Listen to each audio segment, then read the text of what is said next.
मतलब इसको साधारण मत समझना कि आप ऐसे मौज मस्त, नहीं, खूब भजन करो। ब्रह्मचर्य बहुत जोर का ये यम है।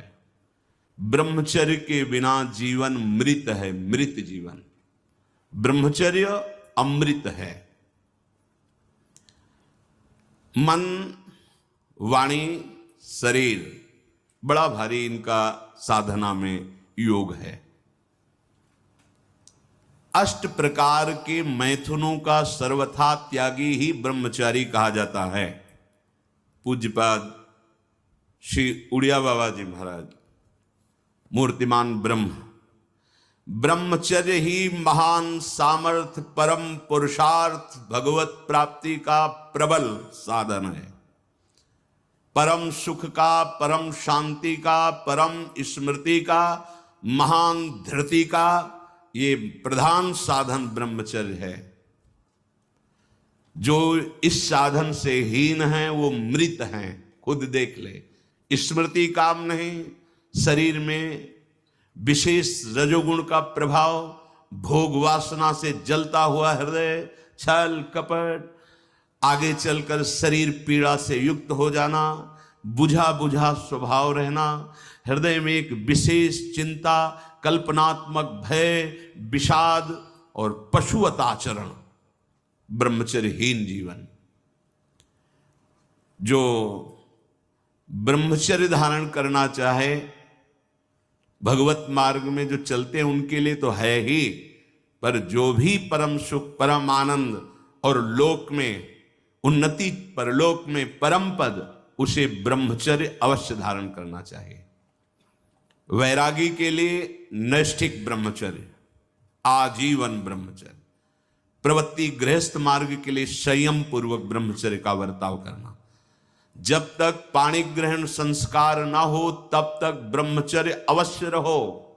यदि उस समय तक ब्रह्मचर्य नहीं रहते तो तुम गृहस्थी को ठीक से नहीं चला पाओगे, वास्तविक अच्छे गृहस्थ नहीं बन सकते हो।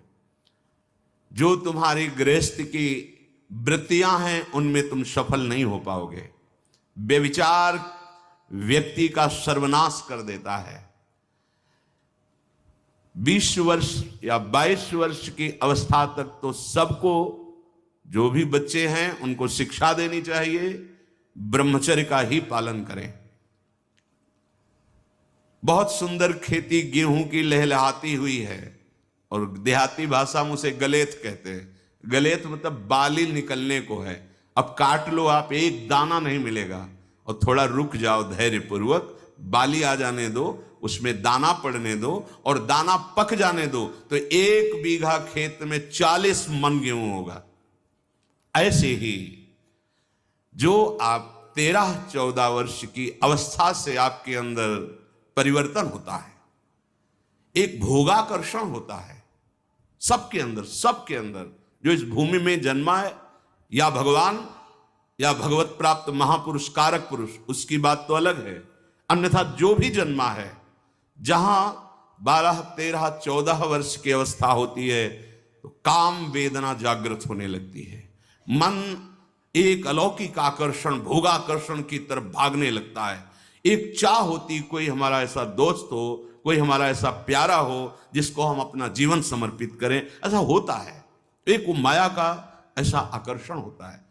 इसीलिए पूर्व में गुरुकुल भेजा जाता था, बिल्कुल भोग विलासता से दूर, एकांत में महान ब्रह्म ऋषियों के शासन में, चाहे वो राजकुमार हो चाहे गृहस्थ बालक हो, एक ही संगत में बैठाल कर अध्यात्म विद्या के द्वारा, नियम संयम यम के द्वारा उन्हें पूर्ण किया जाता था।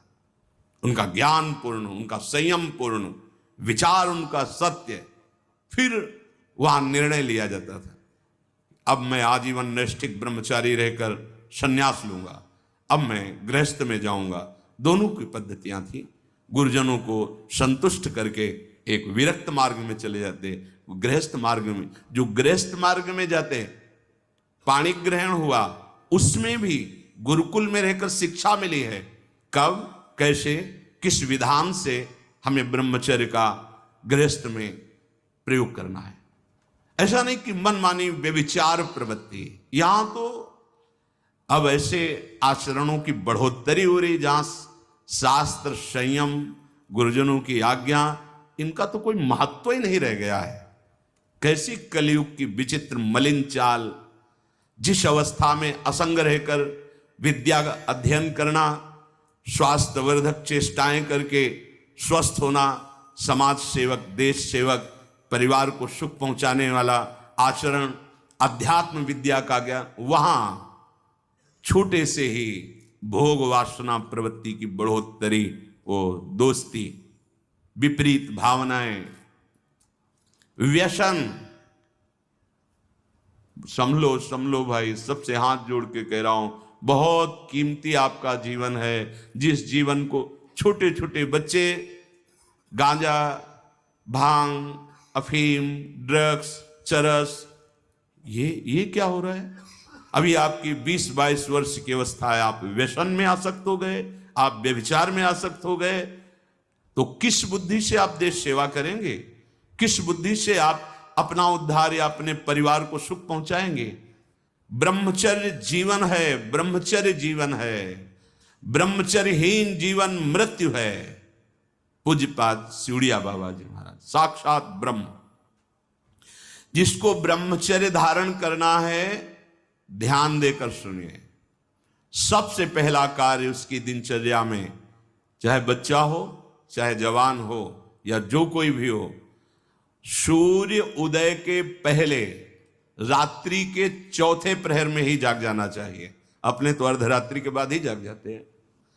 चौथे पहर में प्रातः 4 बजे बिल्कुल जग जाना चाहिए।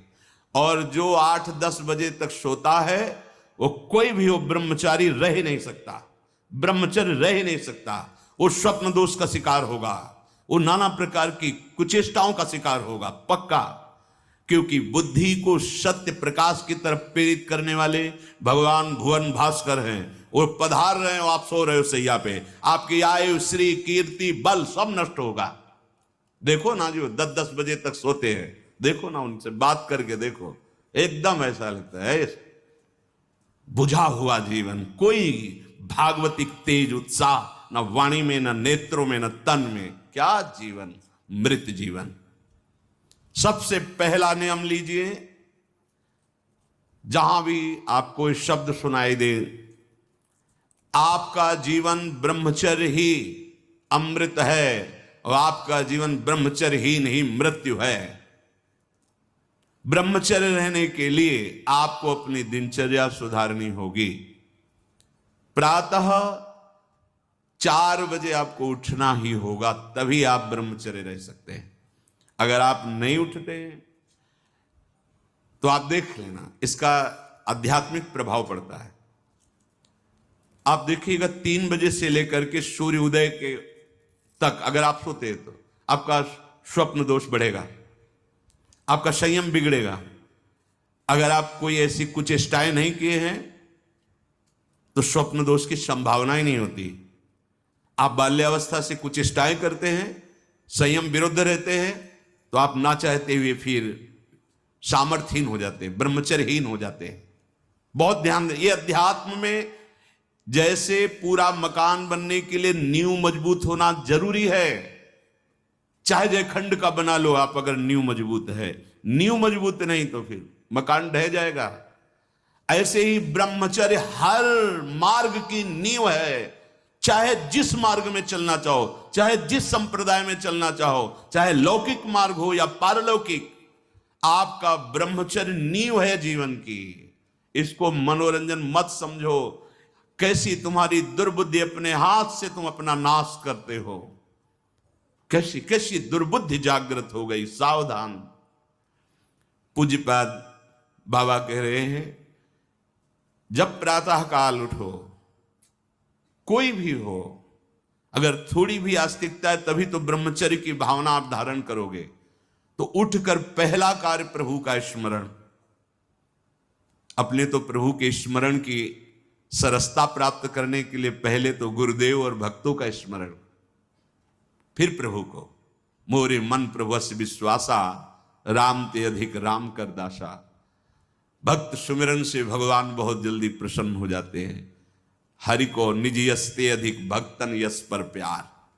सबसे पहले महान भक्तों का स्मरण, उनसे हमें सामर्थ्य प्राप्त होती। जब उनका स्मरण करते हैं तो उनकी भजन शक्ति, उनकी कृपा शक्ति हमको बल देती है। हमारी दिनचर्या परम पवित्र और शास्त्र सम्मत होती है। फिर बिना,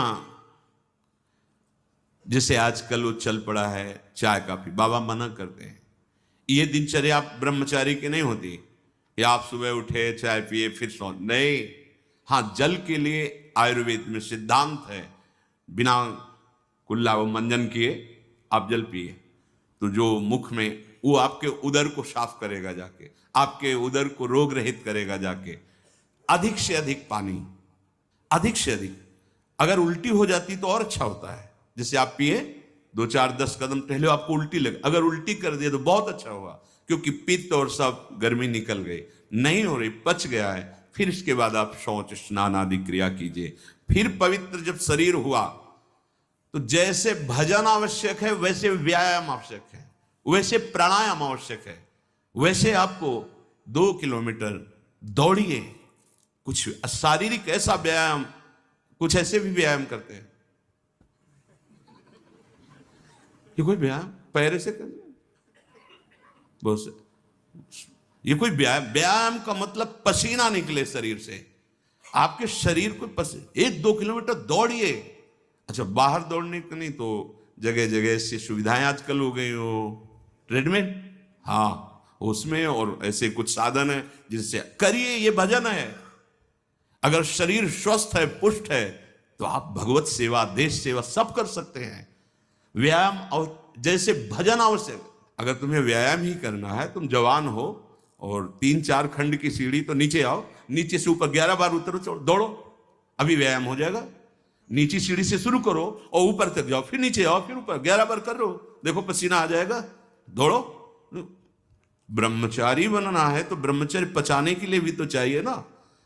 अब आधा घंटा पद्मासन, 30 मिनट कोई बहुत नहीं होता। बैठ करके आप प्राणायाम, अनुलोम विलोम, जो भी, जो आजकल शिक्षाएं भी दी जाती है इसकी, आप उसको कीजिए। आसन पे बैठिए, आपका शरीर स्वस्थ रहेगा। फिर अगर आप विद्यार्थी हैं तो जैसे हम शास्त्र स्वाध्याय करते हैं उसी भावना से आप आप देखो, अगर स्मृति आपकी प्रवीण ना हो तो बताना, और आहार आपका सात्विक हो। छोटे छोटे बच्चे, चाय काफी, ये अवस्था है बच्चों की, चाय काफी के। अब 50-60 की अवस्था हो गई, शरीर बहुत, वो ठीक है। ऑफिस में बहुत काम पड़ रहा है, वो थोड़ा ठीक है। अब नए नए बच्चे हैं और चाय काफी और ये व्यसन, भला ब्रह्मचर्य रह पाओगे? वैसे रह जाता है। परम पवित्र विचार वाला, परम पवित्र आहार वाला, परम पवित्र जब आपकी चेष्टाएं, तब इस महान शक्ति को धारण किया जाता है। ऐसे थोड़ी होता है। बड़े बड़े महापुरुषों से मिल मिलकर, रो रो कर प्रार्थना करके आप बताइए, उपाय बताइए जिससे हम अपने साधन संयम को नियमित संयम में रख सके, ऐसे भाव से चल सके। आपको तो बिना किसी प्रयास के सुनने को मिल रहा है महापुरुषों की बातें। बिल्कुल समझ, आप रह के देखिएगा, एक नवीन उत्साह। और हारिएगा नहीं। आपने यदि गलत संस्कार बना लिए तो हारिए मत।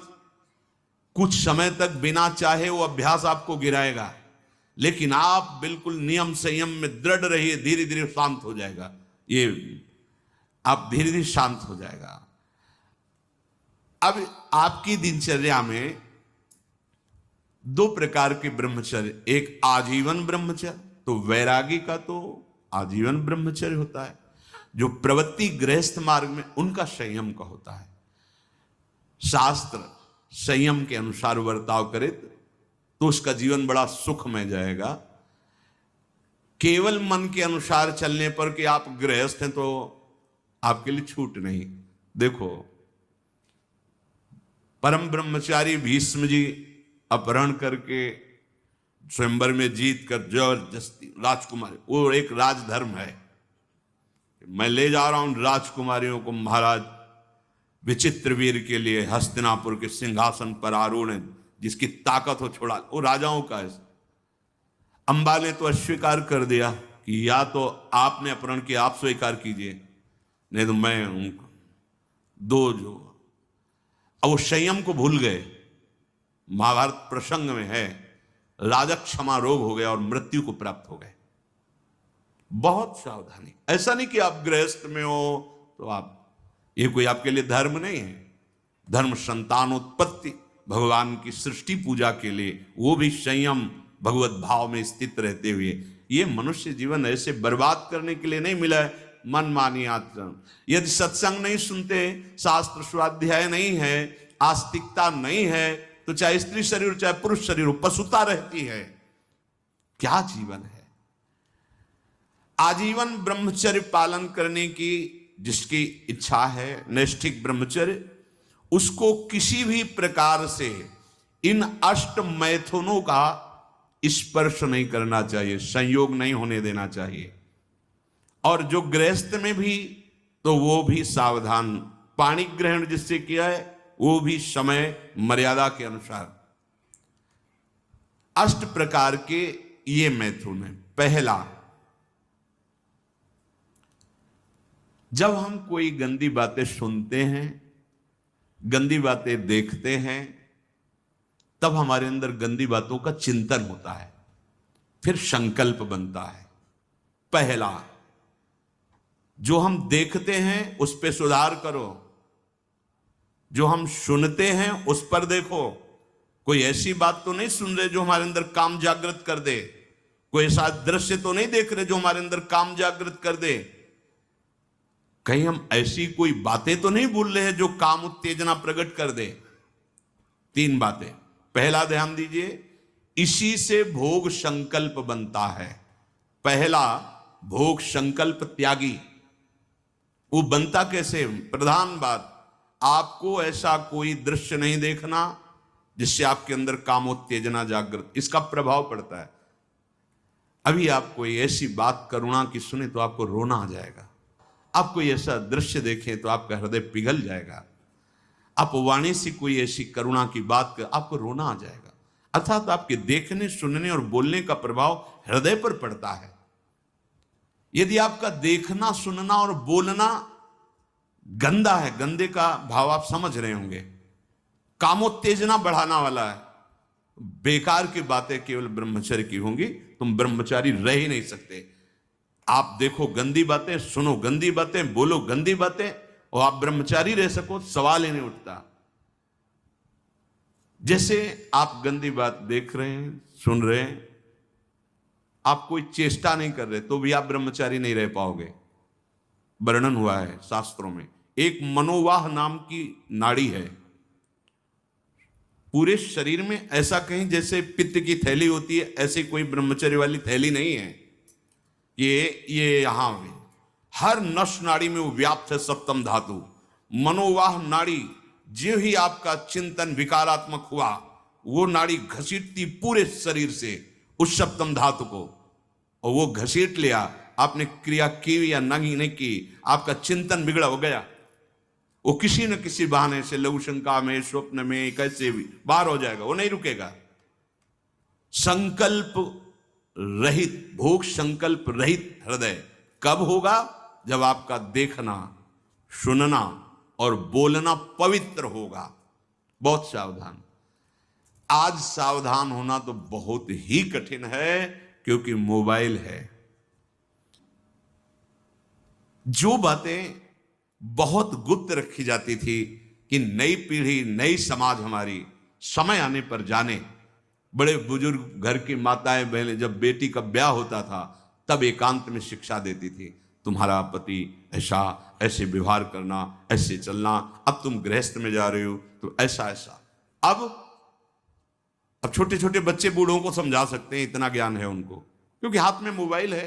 गूगल में सर्च करो, यूट्यूब में सर्च करो, आपको सब शिक्षाएं मिल जाएंगी, जिस मार्ग की, चाहे अध्यात्म मार्ग की या कुमार्ग की, सब भरी हुई हैं। और प्रायः कोई बिरला ही होगा जो मोबाइल रहित हो। जैसे भगवान सर्वत्र विराजमान है, ऐसे माया ने सर्वत्र रचना कर दी मोबाइल की। हर चीज में कुछ गुण हैं, कुछ दोष हैं। अगर मोबाइल रखो तो गुण ग्रहण करो, बहुत आवश्यक है। ठीक है, आप कहीं ऐसी जगह फंस रहे हैं, फोन कर दिए, सहयोग मिल गया, आप पुलिस को फोन कर सकते हैं, घर को फोन कर सकते हैं। जहां चिट्ठी जाती थी महीनों में, वहां मिनट में बात कर लो, बड़ी सुविधा है। लेकिन कुमार्गगामी प्रवृत्ति की सुविधा उसमें मत लीजिए। अगर आप वो बातें देखेंगे, आपके पास मोबाइल है, एकांत हुए और आप 4 साधक बैठकर या 4 नौजवान बैठकर आप अपने को संभाल नहीं सकते। एक दृश्य देखा अजामिल ने कि एक वैश्या किसी के साथ जंगल में ऐसे, उस दृश्य ने नीच आचरणों में फंसा दिया। एक दृश्य देखा, सौभरी ऋषि ने मछली की 50 राजकुमारियों से ब्याह किया जाके मानधाता की। दृश्य ही देखने मात्र से भ्रष्ट हो जाना होता है। फिर आप उसको तो सर्च करके इच्छा करके देख रहे हैं। हाथ जोड़कर प्रार्थना है, इस आग से बचो। ये आग तुम्हारे सुकृतों का नाश करके, तुम्हारी जीवनी शक्ति का नाश करके तुम्हें ऐसे चिंता, शोक, ऐसे दुख में फंसा देगी, फिर नहीं निकल पाओगे। त्यागात् शान्तिरनन्तरम, भगवान ने कहा, भोग के बाद शांति नहीं, तृष्णा पैदा होती है। भोग के बाद शांति नहीं मिलती है। कुछ क्षण के लिए वो कामना का भोग किया इसलिए शांत लगता है, फिर उसके बाद जो उसकी तृष्णा पैदा होगी, वो तांडव देख रहे उस तृष्णा का पशुवत आचरण। हम बातें बड़ी ऊंची ऊंची धर्म की करते हैं, लेकिन नींव नहीं है धर्म की। ये ब्रह्मचर्य पूर्ण जीवन के लिए अमृत पद है। चाहे गृहस्थी में हो, चाहे व्यापारी हो, चाहे किसान हो, चाहे, और विरक्त मार्ग का तो यही मुख्य ऐसा आधार है जिसके ऊपर वो विविध प्रकार की दैवी संपदा का अनुभव करता है।